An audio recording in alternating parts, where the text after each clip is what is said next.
নমস্কার, আপনাদের সকলকে স্বাগত জানাই।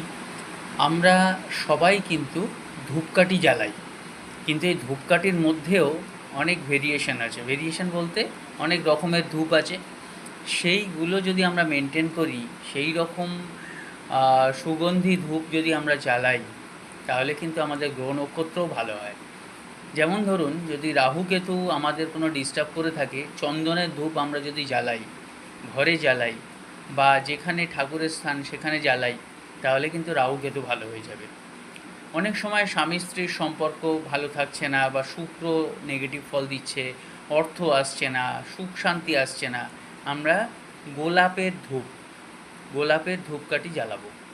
এই যে ঘরোয়া উপায়, এই ঘরোয়া উপায়ের মাধ্যমে কিন্তু আমরা অনেক সময় অনেক ক্ষেত্রে গ্রহ ঠিক করে দিই, মানে গ্রহ ঠিক করা যায়, শাস্ত্রেই বর্ণিত আছে। নমস্কার, ভালো থাকবেন।